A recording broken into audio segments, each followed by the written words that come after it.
자, 오늘 이제 마가복음 16장 마지막 부분을 향해서 달려가서 이제 멀지 않아 마가복음이 끝날 것 같습니다. 이렇게 의도한 건 아닌데 그 순서를 보니까 51 번째예요. 예. 그래서 한 번 정도로 더 할지 두 번 정도로 더 할지를 더 봐야 되겠지만 결국은 그 52 번째로 끝날 수도 있습니다. 그러면 딱 52주를 우리가 마가복음을 살펴본 겁니다. 제가 사실 마가복음을 선택한 것은 '복음서를 하나 해야 되겠다.' 이제 시기적으로 했는데 다른 복음서는 성경이 좀 길어요. 길어서 제일 짧은 마가복음이 16 장이니까 마가복음을 했는데 16 장이라서 아무리 많이 해 봐야 한 2배 정도 한 30회 정도 할 것 같았다 했는데 아 내용적으로 봤을 때는 복음서에 있는 내용들이 다 들어가 있거든요, 결국은. 그러다 보니까 50 두 번째까지도 아마 갈 것 같습니다. 이제 막바지에 이르게 됐는데 오늘 이 마지막 부분, 특별히 복음서의 마지막 부분은 예수님의 부활이 이제 초점이 되기 때문에 이 부활에 대한 말씀을 어 계속해서 살펴보도록 하겠습니다. 우리가 도저히 일어날 수 없는 일이 우리 눈앞에 펼쳐질 때 그것을 어떻게 설명할 방법이 없잖아요. 그래서 그때 쓰는 말이 우리가 amazing 혹은 unbelievable 이렇게 표현을 하죠. 예를 들어서 이제 저렇게 저런 말이 지금 많이 우리가 감탄사로 쓰는데요. 이러한 그림들, 저런 그림을 저런 현실을 봤을 때 너무나도 믿을 수 없는 '어떻게 저렇게 만들 수 있지?' 그죠? 예. 또 돌이 저렇게 떠 있는 거. 초전도체도 아니고 그런 일들. 또 말도 안 되는 일이 지금 일어나고 있죠. 예. 그리고 마지막 장면도 저 합성 아닙니다. 실제로 저 장면을 찍은 겁니다. 그러니까 가능은 하지만 우리가 설명할 수 없는 설명이 안 되는 일들을 볼 때에 그것을 표현할 수 있는 단어가 없으면 누가 미치나요? 우리가 미치는 거예요. 이게 어떻게 설명이 안 되면 이걸 설명할 수도 없고 내가 본 건 있는데 그래서 그것을 무엇으로 담아낸다?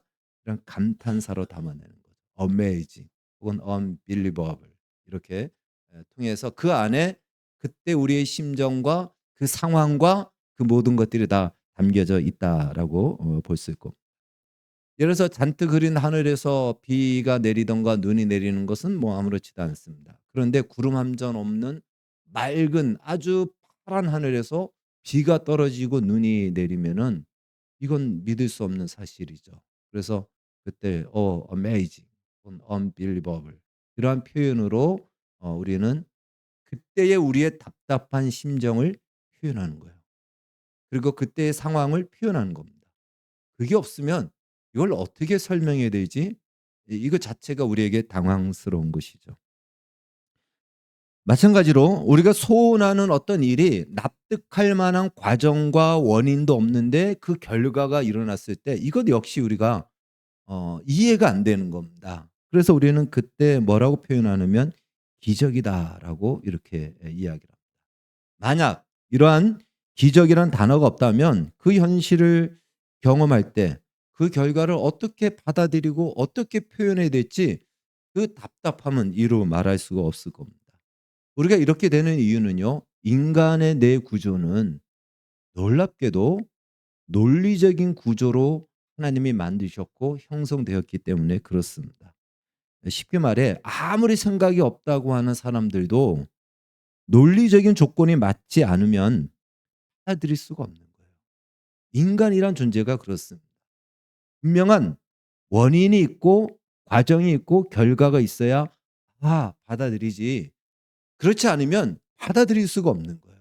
인간은 그렇게 받아들일 수 없고 그런 현실이 나타났을 때 그걸 받아들일 능력이 인간 안에는 없다라는 겁니다. 그래서 우리가 그걸 받아들일 수 없으니까 무엇으로 받아들인다?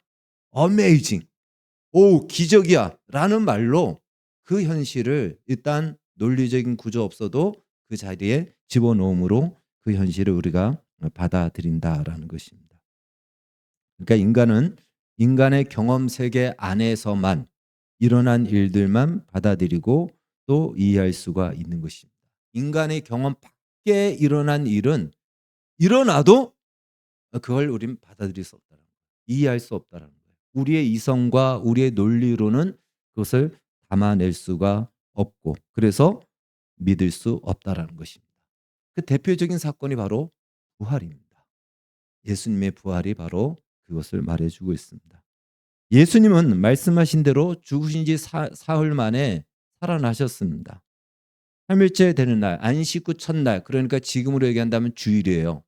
주일날 새벽에 막달라 마리아와 여자들이 그 예수님의 무덤에 향유를 바르기 위해서 다가갔습니다. 무덤 문이 열렸고 예수님의 시신은 보이지 않습니다. 사람들이 이 무슨 일인가 하고 돌아갔습니다. 그때 이 막달라 마리아만 그 자리에 남았는데 요한복음의 기록에 의하면 그때 예수님이 그 앞에 나타납니다. 그런데 그 예수님을 보고 마리아가 예수님을 얼마나 사랑했는데요. 그래서 늘 예수님이 옆에 있었던 사람이기 때문에 예수님을 누구보다도 잘 알죠. 그런데 그 예수님을 보고는 동산지기인 줄 알고는 여기 예수님의 시신이 어디로 갔는지 알 수 있지 않냐. 여기 지키다 보면 누가 가져갔는지 훔쳐갔는지 보지 않았냐. 제발 좀 알려달라고. 그 예수님의 시신 있는 데를 알려달라고 이렇게 얘기하는 거예요. 예수님을 보고는. 부활하신 예수님이죠. 그때 예수님이 마리아의 이름을 부릅니다. 마리아야 라고 이름을 부르자 그때서야 이 마리아의 눈이 열려서 예수님, 그 앞에 있는 분이 부활하신 예수님이었다는 것을 비로소 알아보고 깨닫게 됩니다. 그러니까 눈앞에 우리 경험 밖의 일인 부활하신 예수님이 서 있어도 알아보지 못한다는 거예요. 그리고 그 예수님이라 할지라도 그걸 받아들일 수 있는 능력이 인간에게는 없다라는 겁니다. 그래서 이 마리아가 예수님의 제자들에게 찾아가 가지고 주지정을 얘기하는 거죠. 예수님이 부활하셨다고. 무덤 문이 열렸고 우리가 갔는데 이렇게 해서 예수님이 부활하셨다고 라고 얘기해도 제자들이 믿지 않습니다. 믿을 수가 없는 거예요. 그런 일은 우리의 논리와 우리의 경험과 우리의 이해와 우리의 이성 안에서는 일어날 수가 없는 일이고 일어나지도 않았던 일이기 때문에 그것은 아무리 마리아가 진실한 사람이라 할지라도 받아들일 수가 없는 거예요.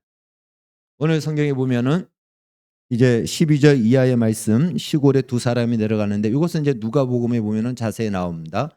엠마오로 가던 두 제자입니다.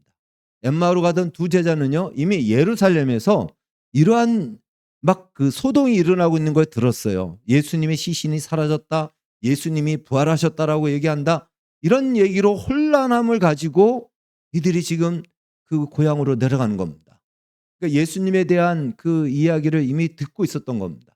근데 그들 속에 누군가가 한 명이 동행을 합니다. 그분은 바로 부활하신 예수님이에요. 근데 못 알아봅니다. 그들도 예수님 앞에 아주 측근의 제자들이었습니다. 못 알아봅니다. 그러다가 어느 주막에 이르러서 여기서 좀 요기를 하고 가자라고 해서 그곳에서 식사를 하는데 뭐 우리처럼 밥을 먹는 것이 아니고 그 나라의 주식대로 빵을 떼는 겁니다. 거기서 떡을 떼어 제자들에게 주심에 그 두 제자에게 줄 때 그들의 눈이 밝아집니다. 아, 이분이 예수님이구나 라는 걸 깨닫게 됩니다. 근데 예수님은 이제 또 사라지셨죠. 이 두 제자는 예수님과 한참 동안 이야기하면서 왔기 때문에 그것도 한 명이 아닌 둘이서 이야기를 했기 때문에 그건 부인할 수 없는 사실이죠. 오던 길로 다시 돌아갑니다. 예루살렘에 가서 남은 제자들에게 예수님이 부활하셨다. 그리고 자신들의 그 경험을 자신들의 그 자초지종을 다 이야기합니다. 제자들이 믿을까요? 믿지 않아요. 못 믿겠다라는 거예요. 믿을 수 없다라는 거예요. 마리아 이야기를 듣고 이 두 제자 이야기를 들었지만 그런 일은 일어날 수가 없기 때문에 그건 받아들일 수 없다, 믿을 수 없다라고 이야기를 합니다. 그러한 제자들에게 예수님이 찾아오시죠. 식사하실 때 예수님이 그 문을 통과하여 들어오십니다. 그때는 10명의 제자만 있었습니다. 도마가 빠졌습니다. 그 제자들에게 예수님이 이제 너희가 평안하라라고 하면서 말씀을 전하시고 부활하신 예수님이 자신이 부활하신 것을 증거하시면서 부활의 그 내용들을 알려주죠. 제자들이 거기서 예수님의 부활하심을 이제 믿게 됩니다. 그리고는 도마에게 얘기해요. 도마가 빠졌는데 도마에게 예수님이 부활하셨다. 부활하신 예수님을 우리가 만났다라고 얘기하니까 10명의 제자가 얘기합니다. 1 명, 2 명도 아니고 10명의 제자들이 이야기하는 거거든요. 그런데 도마가 믿을까요? 믿습니다. 믿을 수 없다라는 거예요. 어떻게 그런 일이 일어나느냐? 믿을 수 없다라는 거예요. 내 눈으로 보기 전까지는 믿을 수 없다 이렇게 얘기하죠. 이제 12 제자, 이 11 제자가 아직 마지막 1 명이 더 있지 않은 나중에 세워지니까요. 이제 그 제자들이 모였을 때 예수님이 오십니다. 그리고 도마에게 가서 얘기하죠. "내 손가락으로 나의 이 못자국 난 손을 만져보고 옆구리를 만져봐서 믿으라."라고 얘기합니다. 그때서야 이제 도마도 믿게 됩니다. 자, 지금까지 이 이야기한 것은 뭘 얘기하냐면요. 아무리, 아무리, 아무리 많은 사람이 이야기한다 할지라도 부활은 믿을 수 없는 사건이라는 거예요. 이건 이해해서 믿을 수 없는 겁니다. 이해가 되지 않아요. 왜? 그러한 예와 그러한 관찰과 그러한 경험이 인류 역사 속에 일어나지 않았고 우리의 사고의 구조로는 받아들일 수 없는 사건이기 때문에 받아들일 수 없고 믿을 수가 없습니다. 그러니까 눈앞에 일어난 예수님은 그러면 어떻게 하란 말인가? 단순한 하나의 기적 사건으로 이해할 수는 있겠지만 그러나 그것을 우리가 알고 있는 부활로는 믿을 수 없어요. 부활은요, 내가 본다고 해서 믿는 것이 아닙니다. 봐도 봐도 못 알아보고 믿지 못합니다. 그것이 성경이 몇 군데서 여러 가지 증언하고 있는 것입니다. 다른 말로 부활하신 예수님이 그들의 눈을 열어주실 때 비로소 그들은 예수님의 부활을 믿게 됩니다. 그러니까 우리의 눈으로 내 눈으로 육안으로 부활하신 예수님을 보면 내가 믿겠다.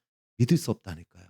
그분을 예수님으로 알아보지도 못하고 예수님으로 인정도 하지 않는다라는 것입니다. 인간의 머리로는 아무리 상상력을 총동원해도 믿을 수 없고 받아들일 수 없는 사건이라는 것이죠. 바로 그것이 우리의 모습이고 예수님의 부활 사건과의 관계입니다. 이 복음서를 보면요. 예수님이 부활하시고 난 뒤에 본디오 빌라도를 찾아가지 않았고 로마 병사 혹은 음모를 꾸며 죽게 했던 제사장들을 찾아가서 "너 왜 나를 죽였어?" 라고 이렇게 하시지 않았습니다. 네, 그렇게 하시지 않았어요. 어떻게 하셨냐면 예수님이 이제 죽으셨기 때문에 제자들이 '우리가 그동안 달려왔던 것이 다 그냥 물거품이 됐구나.' 하고는 제자들이 뿔뿔이 흩어졌죠. 낙심하고 좌절하고 고향으로 돌아가고 인생을 패배자처럼 그렇게 살아가는 가운데 있는 그 제자들을 예수님이 찾아가십니다. 찾아가서 "봐라. 이래도 나를 못 믿겠냐?" 이렇게 그들을 윽박 지르지 않고 그들을 이름을 부르시고 떡을 떼어 주시고 그들에게 평안의 복을 빌어 주시면서 비로소 이 부활이 그냥 기적 사건처럼 그렇게 증명하지 않았다라는 거예요. "알아, 예수님 살아나셨다. 기적이다." 이렇게 증명하지 않고 예수님은 그 제자들에게 그 이전과 같이 똑같이 이야기하시는 거예요. 이전에 있었던 것처럼 똑같이 식사를 하시고 그냥 이야기하는 거예요. 제자들의 입장에서는요. 부활하신 예수님을 보면 "우와!" 하고 "이 완전히 기적이다. 천지개벽이 일어났다."라고 해야 되는데 예수님이 그렇게 반응을 안 하시는 겁니다. 그냥 오셔서 이야기하시고 떡을 떼시고 나오는 거예요. 제자들도 '이게 뭐지?' 아마 그랬을 거예요. 분명히 예수님이 돌아가셨는데 죽었는데 다시 살아나셨네. 그리고 지금 이전과 같이 우리와 함께 여기서 지금 밥을 먹고 이야기를 하시네. 예수님이 뭘 말씀하시는 걸까요? 그것은요. 예수님이 부활의 세계를 제자들에게 지금 가져온 겁니다. 부활의 세계를 가져온 어 사실 우리는요. 이 부활은 천지개벽의 사건이잖아요. 그래서 천지개벽이 일어날 줄 알았습니다. 예수님이 부활하셨다. 천지개벽 사건이에요. 그래서 그 부활에서 그 부활은 다른 말로 죽음을 정복한 사건입니다. 그러니까 죽음을 이긴 능력을 가지고 있는 거예요. 세상의 그 어떤 역사 속에 위대한 지도자들이나 또 권력과 힘도 이 죽음 앞에서는 다 무릎을 꿇었는데 예수님의 부활은 죽음을 이긴 능력이에요. 그건 다른 말로 죽음을 이긴 능력을 가지고 있다라는 것은 죽음을 가지고 쉽게 말하면 놀 수 있다라는 거예요. 죽음을 가지고 장난칠 수 있다라는 겁니다. 자, 이 말은 죽음을 가지고 세상에 힘 있는 자들을 찾아가서 죽음으로 위협할 수 있다라는 거예요. 그래서 죽음으로 위협하면 다 무릎 꿇을 거 아니에요. 너 죽을 거야. 너 죽을 수 있어. 죽음을 바로 그들의 코앞에 갖다 대면 어느 누가 무릎을 꿇지 않겠습니까? 예수님은 부활의 능력을 그렇게 사용할 수 있음에도 불구하고 그렇게 사용하지 않으셨다라는 거예요. 그게 우리의 입장에서 약간 좀 아쉽죠. 예? 우리 입장에서 좀 아쉽죠. 그 부활의 능력을 가지고 세상 그 누구에도 세상 힘 있는 자들에게 찾아가서 무릎 꿇어. 눈 깔아. 이렇게 하면은 다 그 앞에 절하고 무릎 꿇을 텐데 예수님은 그렇게 사용하시지 않으셨다라는 거예요. 그래서 천지개벽의 사건임에도 불구하고 천지개벽이 일어나지 않았어요. 로마는 여전히 패권 국가고 예수님을 음모를 꾸며서 죽였던 제사장들은 여전히 권력을 누리고 있습니다. 분명히 천지개벽의 사건이 일어났는데 역사 속에서 어느 누구도 이루지 못했던 죽음의 정복한 사건이 일어났는데 그 예수님을 따르던 제자들이 그러면 세상에 권력을 휘어잡고 큰 소리 쳐야 되는데 그들은 패배자로 여전히 그들의 삶의 현실 속에서 낙심하며 좌절하며 살아가고 있더라. 예수님의 부활, 과연 하나님은 이 부활을 통해서 과연 부활 신앙이라는 것이 무엇인지 우리에게 가르쳐 주고 있는 것입니다. 또 이 복음서를 보면요. 예수님은 부활하신 뒤에 세상 사람 앞에서는 나타나시지 않으셨어요. 예. 전부 다 누구에게 나타났냐면 제자들에게만 나타나셨습니다. 다른 말로 예수님의 관심은 누구다? 제자들이에요. 제자들만 찾아가셔서 제자들에게 찾아가셔서 나타나시고 기록에 성경에 나온 기록으로 본다면 마리아 또는 엠마오의 제자, 12 제자, 그다음에 500의 형제들, 그다음에 사도 바울에게 나타나셨는데 다 예수 믿는 제자들입니다. 제자들 앞에서 나타나셨어요. 그러니까 그 부활의 능력을 가지고 죽음을 이긴 가장 강력한 능력을 가지고 세상에서 이걸 사용하지 않으셨다라는 거예요. 우리가 좀 아쉬운 것이 그거죠. 세상에서 좀 사용하면 예수 믿는 우리도 덩달아서 세상에서 좀 높은 자리 차지할 텐데 그렇게 사용하지 않으셨다는 거예요. 그리고는 제자들에게 찾아오셔서 마치 제자들에게 뭘 가르쳐 주냐면 이걸 가르쳐 주는 거예요. 너희들은 너희들이 경험한 쉽게 말하면 논리적인 우리의 인간의 뇌로 우리의 눈으로 보고 경험하고 원인과 과정과 결과가 이루어지는 것들로만 인정하고 있는 우리의 경험 세계 밖에 있는 것은 인정하지 않지만 하나님이 창조한 세계는 보이는 이 땅의 물리적인 세계뿐만이 아닌 보이지 않는 세계도 하나님이 창조하셨어. 그 세계가 바로 부활이야. 부활을 통해서 이 세계가 열어지는 겁니다. 그 세계를 제자들에게 가져오신 거예요. 예수님의 부활은. 그래서 제자들에게 이 부활의 세계를 지금 예수님이 주시면서 예수님 당신이 부활의 실체고 증거잖아요. 그러면서 이 부활은 바로 제자들에게 너희도 이 부활을 너희도 이 부활의 세계 속에 살게 될 것이다. 라고 그것을 자연스럽게 가져오신 겁니다. 사실 사람이 창조되기 전에 하나님이 세상을 먼저 창조하셨죠. 이것에 대해서 성경은 이렇게 이야기를 합니다. 고린도후서 4장 6절 말씀 우리 같이 한번 읽겠습니다. 시작. 어두운 데 빛이 비추라 말씀하셨던 하나님께서 예수 그리스도의 얼굴에 있는 하나님의 영광을 아는 빛을 우리 마음에 비추셨느니라. 아멘. 저기 어두운 데에 빛이 비치라 말씀하셨던 하나님께서 이 말씀은 창세기 1 장을 얘기합니다. 창세기 1장 2 절에 하나님이 가라사대 빛이 있으라 하시니 빛이 있었고 그 말이에요. 그러니까 창조를 저 한 말씀으로 대표적으로 말씀하시는 거예요. 그러니까 하나님이 세상을 말씀으로 다 창조하셨습니다. 그리고 맨 마지막에 누구를 창조했죠? 사람을 창조했어요. 그러니까 사람이 눈을 떠서 보니까 이미 창조된 세상이 펼쳐져 있는 거예요. 그러면 이 세상이 우리가 소위 자연이라고 하는 이 세상이 진짜 있는 건가 없는 건가라고 증명하고 설명할 필요가 있을까요, 없을까요? 내가 눈을 떴는데 이 세상이 있는데 설명할 필요가 없습니다. 단지 오늘날 우리의 과학이 뭘 얘기하냐면 그 세상은 어떤 요소로 구성되어 있고 어떤 법칙으로 운영되는지를 과학이 찾아내는 겁니다. 그 존재를 증명할 이유가 없는 거예요. 그건 이미 존재했기 때문에. 그래서 우리는 그걸 자연스럽게 받아들여요. 자연의 법칙을 우리는 아주 자연스럽게 받아들입니다. 이거에 대해서 이의를 제기하는 사람은 아무도 없어요. 그런데 이 자연의 법칙을 벗어난 세계가 펼쳐질 때 우린 못 받아들인다는 거예요. 우리가 경험하지 않았기 때문에. 그걸 예수님이 지금 부활을 통해서 가져오신 거예요. 그것만이 세상, 이 보이는 세상만이 다가 아니고 하나님이 창조한 세상은 보이는 세상만이 아니고 보이지 않는 세상도 있다.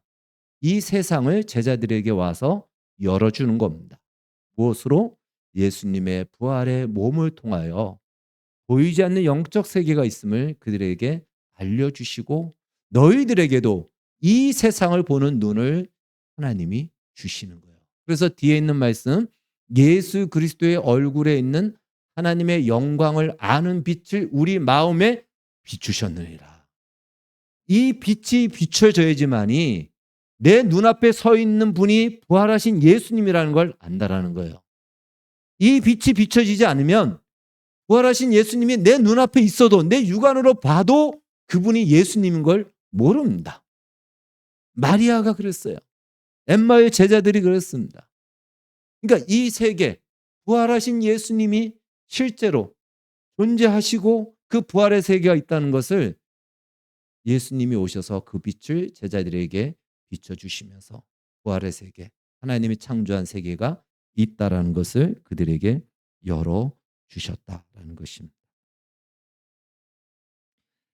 그래서 우리 중에도 여러분 중에도 예수님의 부활을 과학적으로 증명돼서 믿는 분들이 있습니까? 물론 지금도 이 사회적으로 과학적으로 이 부활을 증명합니다. 그렇게 전도도 하고요. 그러나 여러분 중에 그런 사람이 있습니까? 과학적으로 예수님의 부활이 증명돼서 믿는다. 그런 사람이 있나요? 없을 겁니다. 혹은 사실 부활은 일어날 수 없는 일이지만 우리가 믿음을 위해서 기독교를 위해서 부활이 있는 것처럼 우리가 그렇게 정하고 세뇌시켜서 그냥 아니지만 사실인 것처럼 우리가 믿자 해서 그 부활을 믿습니까? 부활은 무엇이죠? 우리에게는 지금 당연한 겁니다. 이건 설명할 필요도 없어요. 이 세상에 존재하는 것을 설명할 필요가 없듯이 우리는 부활의 세계가 열렸기 때문에 예수님이 그 빛을 우리에게 비추셨기 때문에 보이지 않는 영적 세계 하나님의 세계 이 부활은 우리에게 지극히 이 세상에 존재하는 것과 똑같은 현실과 같은 겁니다. 그래서 크리스찬들은요 두 세계를 사는 겁니다. 보이는 물질 세계를 살지만 보이지 않는 영적인 세계 부활의 세계를 우리는 가지고 살아가는 거예요.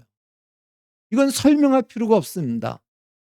우리가 예수를 믿고 하나님을 섬기는 것은 자연스럽게 우리가 이 땅에서 밥을 먹고 사는 것처럼 자연스럽고 지극히 당연한 것입니다.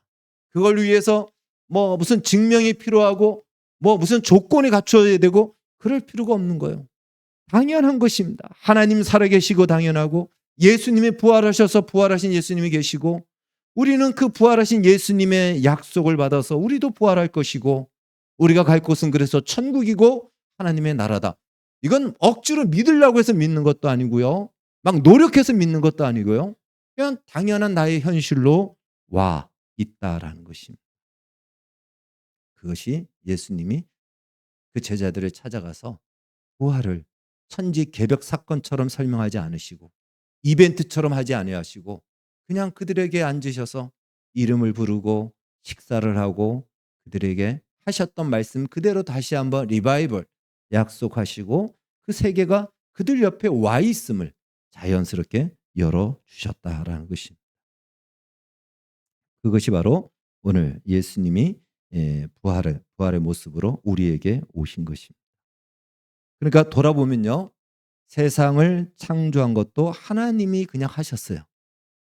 그리고 예수님이 이 땅에 오신 것도 우리가 어떤 요청에 필요에 의해서 오시지 않고 하나님이 보내셨습니다.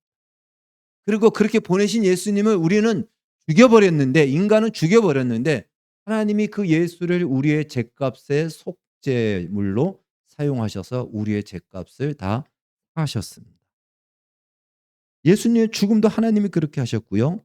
또 예수님이 부활하여 우리 눈앞에 서 있어도 우리는 그래도 예수님의 부활을 믿지 못하고 믿지 않는데 불구하고 하나님께서는 그런 우리에게 부활의 세계를 가져오셨다라는 것입니다. 다 하나님이 하셨다라는 것입니다. 그러니까 부활 신앙이란 무엇인가? 하나님이 우리를 찾아오심의 정점에 있는 것입니다. 복음의 정점입니다. 복음은 우리가 지난번에 살펴봤듯이 하나님께서 우리를 위하여 홀로 행하신 은혜로운 행사 대사라고 했습니다. 하나님 홀로 우리를 위해서 행하신 놀라운 일의 그 정점이 무엇이냐? 이 부활을 통해서 이제 하나님이 우리를 향한 마스터 플랜, 우리를 향한 하나님의 부르심이 과연 무엇인가? 어디로 우리를 부르시는가를 분명히 주님께서 나타내 보여주신 거예요. 과연 이 땅에서 우리를 영생 불사하게 할 것인가? 이 땅에서 우리를 왕으로 사용할 것인가? 그것이 아니고 이 세상이 아닌 영원한 하나님 나라 그 부활의 세계 그 세계로 우리를 부르고 있다라는 하나님의 플랜이 우리에게 나타내 보여주신 겁니다. 그래서 세상 모든 종교는요 다 인간이 신을 찾아가는 종교라면 기독교는요 신이신 하나님이 인간을 찾아와서 내가 너희를 위해서 이 일을 했고 내가 너희에게 이 약속을 주고 이 세계를 너희를 위해서 준비했다라고 우리에게 알려주시고 베푸신 겁니다. 그것이 기독교예요. 다른 말로 기독교는 하나님은 우리가 알지도 못하는 때에 우리가 아니 죄인 되었을 때에 우리를 위하여서 이 일을 하고 계셨고 지금도 이 일을 하고 계신다라는 사실입니다. 이것이 우리 신앙의 아주 중요한 내용입니다. 성경은 여러 군데서 이 사실을 증명합니다. 이제 마가복음을 마치면 이제 에스더서를 좀 신약 구약으로 제가 설교를 하거든요. 그래서 구약의 에스더서를 좀 살펴볼 텐데 에스더서의 가장 큰 특징은 에스더 10장까지 하나님이란 단어가 한 단어도 안 나와요. 그런데 다른 어떤 성경보다도 하나님의 일하심이 가장 두드러지게 드러나는 성경이 에스더서. 하나님 그 이름이 하나도 불려지지 않는데 하나님의 일하심이 가장 두드러지게 드러나는 것이 에스더서. 하나님은 일하고 계십니다. 우리가 요셉의 고난은요. 욥의 고난도 만만치 않지만 요셉의 고난도 만만치 않습니다. 어린 나이에 억울하게 팔림을 당하고 또 성실하게 살아서 잘 사는가 했더만 누명을 쓰어서 죄수가 되고 정말 앞이 보이지 않는 그 깜깜한 그 고난 정말 쉽지 않은 고난입니다. 나중에는 그가 총리가 되죠. 그런데 이 모든 것을 시편 성경은 이렇게 이야기를 합니다. 자, 한번 시편 106편 17절만 읽어보겠습니다. 시작. 그가 한 사람을 앞서 보내셨으며 그가 누구냐면 하나님이거든요. 하나님이 한 사람을 그 형제들보다 앞서 애굽으로 보냈다라는 거예요. 요셉의 고난, 당장에는 고난스럽지만 하나님이 하신 거라는 거예요. 그래서 요셉이 나중에 총리가 돼서 돌아보니까 하나님이 눈을 열어주셨죠. 예수님을 알아보듯이. 그때서야 요셉이 이런 고백을 합니다. 그 밑에 있는 거 같이 읽겠습니다. 시작. 형님들이 나를 팔았다고 걱정하지 마십시오. 형님들이 판 것이 아니라 하나님이 생명을 구원하시려고 나를 형님들보다 먼저 보내셨습니다. 이 고백을 하는 거예요. 요셉으로서는 너무 힘든 일, 고난의 길, 억울한 일, 정말 어렵고 힘든 일. 우리 영상에 봤던 것처럼 이면수 목사님이 그 고통의 시간들. 그때는 어떤 느낌이었을까요? 하나님은 안 계신 것 같고 나를 외면한 것 같고, 아니 하나님이 계신다면 어떻게 이런 일을 두고 볼 수 있습니까? 형들이 동생을 팔아버리는 이런 일이 어떻게 있을 수 있습니까? 하나님의 정의로 그들을 심판해 주십시오. 이래서는 안 되지 않습니까? 이러한 현실, 도저히 하나님이 있다라고 인정할 수 없는 그런 현실이었죠. 그러나 그 현실 속에서 하나님이 일하고 계셨다라는 거예요. 하나님이 하셨다라는 걸 요셉은 나중에 그가 고백합니다. 마찬가지죠. 제자들도 지금 예수님이 죽으셨기 때문에 실패한 거죠. 3년 동안 완전히 집 떠나서 예수님 따라가겠다고 가정도 버리고 갔는데 돌아온 그 모습은 뭡니까? 완전히 이미 다 빈털터리가 돼서 고향으로 돌아왔어요. 사람들이 다 손가락질하는 게 하지 않겠습니까? 언제는 뭐 메시아를 만났다, 선생님을 만났다라고 하더만 지금 그 꼴이 뭐냐? 네가 믿던 선생 어떻게 됐냐? 십자가에서 죽지 않았느냐? 사람들이 다 손가락질합니다. 낙담하고 절망하고 좌절하고 어떻게 살아야 될까? 그 시간 하나님은 과연 어디 계신단 말인가? 정말 물음표를 찍을 수밖에 없는 그 시간. 그때 하나님 무엇을 하셨죠? 사람이 상상할 수 없는, 만들어낼 수 없는 부활을 이루셨습니다. 하나님이 일하신 거죠. 그래서 그 부활의 모습으로 제자들을 찾아가서 그들의 상상할 수 없는 그 놀라운 약속, 부활의 영광을 그들에게 약속하셨습니다. 오늘날도 마찬가지입니다. 우리는 인생의 어두운 터널을 지나갈 때 내 마음대로 인생이 펼쳐지지 않을 때 하나님이 과연 어디 계시는가 늘 불안하고 의심합니다. 제자들도 그랬고 역사 속의 많은 사람들, 오늘 우리도 그러하다라는 것이죠. 그러나 우리가 지금까지 금방 살펴봤듯이 제자들을 찾아가서 부활의 세계를 그들 가운데 가져오셔서 얘들아 보이는 세상만이 전부가 아니다. 하나님이 창조한 세계, 부활의 세계가 있다. 이 세계, 하나님 바로 이 세계를 너희에게 주기 위해서 예수 그리스도의 나를 보냈다. 이것이 너희의 약속이다. 라고 그들에게 그 부활의 세계를 열어주심으로써 하나님의 일하고 계심을 보여주셨고, 또 우리가 지금 예수 그리스도의 부활을 믿는다면 하나님이 그렇게 우리에게 찾아오신 거거든요. 그래서 우리의 심령 가운데 예수 그리스도의 얼굴에 있는 하나님의 영광의 빛을 비춰주신 겁니다. 하나님이 일하시지 않으면 우리는 예수를 믿을 수가 없어요. 우리 눈앞에 예수님이 와 있어도 예수님을 믿지 못한다니까요. 그런데 예수님을 믿지 않습니까? 하나님이 일하신다. 하나님이 지금도 일하시고 계신다라는 것입니다.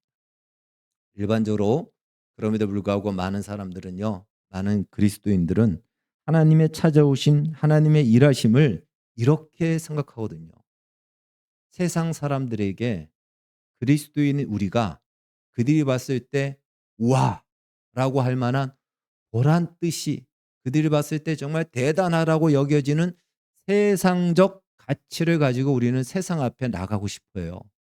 그건 아마 우리 모두의 마음일 거예요. 그래서 하나님이 나를 위해서 일하고 있다는 증거를 세상 사람들이 부러워할 만한 것으로 나타내 보여서 우리는 하나님을 증거하고 싶어 합니다. 뭐 잘못된 마음은 아니에요. 단지 우리의 기준이 세상적 성공으로만 하나님의 일하신다라고 생각하는 것이 잘못됐다라는 거예요. 세상적 성공이 잘못된 것은 아닙니다. 그러나 우리가 기억해야 됩니다. 세상의 성공이 과연 우리를 어디로 이끌고 가는가? 세상의 그 많은 인기와 또 세상에서 많은 부귀와 재물과 권력과 힘이 그 사람을 어디로 이끌어 가는가를 보십시오. 예수 그리스도 앞에 무릎을 꿇게 합니까? 많은 경우는 그렇지 않습니다. 세상적 성공을 이뤘음에도 예수 그리스도 앞에 무릎을 꿇는 사람은 정말 복 있는 사람이에요. 네, 복 있는 사람입니다. 하나님 앞에 복을 이미 받은 사람입니다. 세상적 무엇이 있어서가 아니고. 오히려 세상적 성공을 이뤘다면 그 반대일 수 있고요. 거꾸로 실패하고 답이 보이지 않고 낙심하고 내 맘대로 세상이 펼쳐지지 않다 보니까 이것저것 다 해보고 여기저기 다 가보고 여기 가서도 점도 쳐보고 저기 가서 굿도 해보고 해봐도 만족이 없고 답이 되지 않기 때문에 마지막 지푸라기도 잡는 심정으로 하나님 앞에 나와서 예수 믿고 하나님의 말씀을 듣고 그 말씀을 따라서 남은 인생 살아가는 것.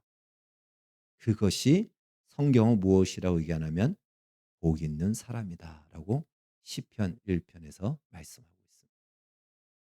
왜 그럴까요? 하나님 앞에 나왔잖아요.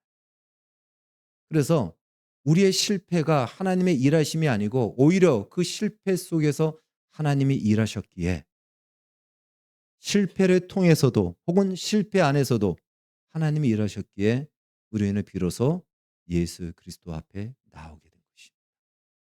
그것이 하나님의 일하심이에요. 제자들이 만약에 예수님의 부활 기념으로 로마의 관직, 높은 관직을 줬다면 예수님과 함께 식사하겠습니까? 예수님 앞에 나오겠습니까? 그죠? 자기 일정을 하고 연애도 누려야 되기 때문에 얼마나 바쁘겠습니까?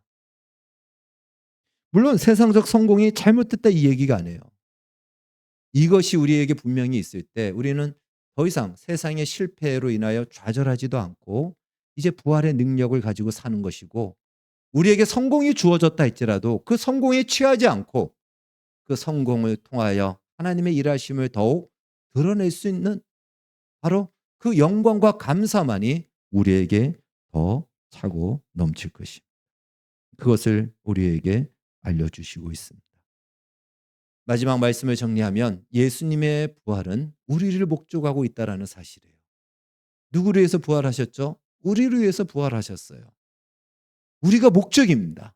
그래서 세상 앞에 그 부활의 능력을 증거할 이유도 없고 나타낼 필요도 없고 그 부활의 능력이 죽음을 압도할 능력이지만 그 능력을 가지고 유세를 떨 필요도 없고 인기를 끌 필요도 없습니다. 억울함도 사실은 이 부활의 능력 안에 다 삼켜버렸어요. 억울할 필요도 없습니다. 부활의 약속과 부활의 능력과 하나님이 우리를 목적으로 예수 그리스도의 부활을 주셨다면 우리는 이미 이 세상의 가치 때문에 억울해하고 이 세상의 가치 때문에 스스로 오만해하는 이 자리를 이미 뛰어넘었다라는 거예요. 그 넘은 세계를 우리는 약속받았고 그 세계를 우리는 살아가고 있다라는 것입니다. 이것이 바로 신자의 정체성입니다. 중요한 것은 예수님의 부활을 통해 이제 우리는 의심할 수 없고 또 더 이상 불안할 필요가 없는 그 분명한 진리는 하나님은 지금도 일하고 계신다라는 사실입니다.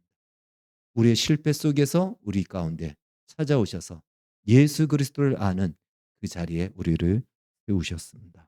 이 분명한 사실 앞에 우리의 현실이 감사와 기적으로 가득 차고 또 그런 한의와 소망을 갖고 우리에게 주어진 인생을 살아가기를 주의 이름으로 축원합니다. 기도하겠습니다. 주님 감사합니다. 우리에게 부활의 세계를 열어주셨고 보이는 세계가 다가 아닌 영원한 세계가 있음을 알게 하셨습니다. 이제 이것은 우리에게 자연스러운 현실입니다. 부활의 영광을 가지고 오늘을 살게 해주시고 이 오늘의 세상 속에서 부활의 영광을 누리며 살게 하여 주시옵소서. 예수님의 이름으로 기도하옵나이다. 아멘.